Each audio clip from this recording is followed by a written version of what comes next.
ਹੀਰ ਆਖਿਆ ਏ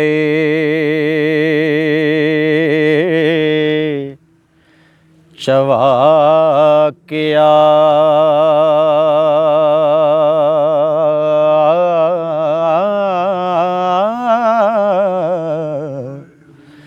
ਠੂਠਾ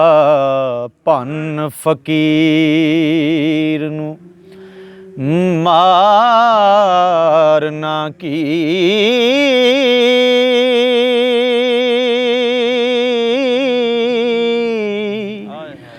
ਜਿੰਨਾ ਇੱਕ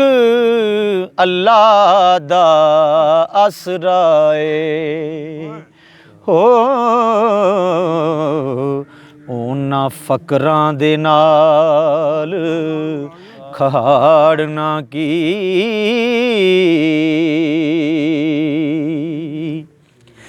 ਜਿਹੜੇ ਕੰਨ ਪੜਾ ਫਕੀਰ ਹੋਏ ਭਲਾ ਉਹਨਾਂ ਦਾ ਪੜਤ ਨਾ ਪਾੜਨਾ ਕੀ ਥੋੜੀ ਗੱਲ ਦਾ ਬਹੁਤ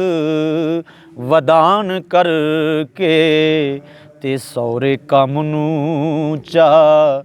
ਵਿਗਾੜਨਾ ਕੀ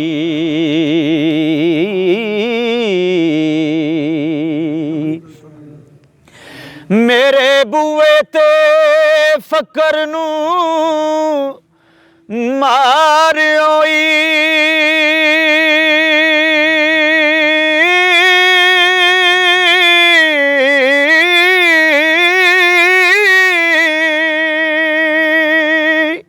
ਮੇਰੇ ਬੂਏ ਤੇ ਫਕਰ ਨੂੰ ਮਾਰਿਓਈ ਵਸਦੇ ਘਰਾਂ ਨੂੰ ਚਾ ਉਜਾੜਨਾ ਕੀ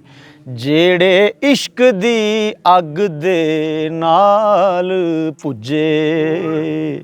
ਤੇ ਉਹਨਾਂ ਲੁੱਤੀਆਂ ਨਾਲ ਫਿਰ ਸਾੜਨਾ ਕੀ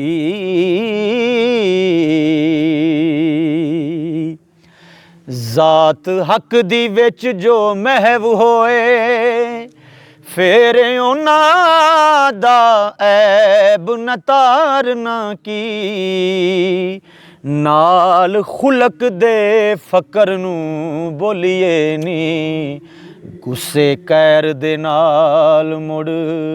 ਝਾੜਨਾ ਕੀ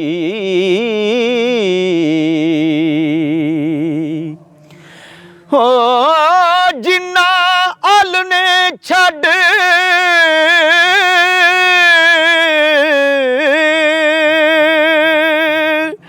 ਜਿੰਨਾ ਅਲ ਨੇ ਛੱਡ ਹਵਾ ਲਈਏ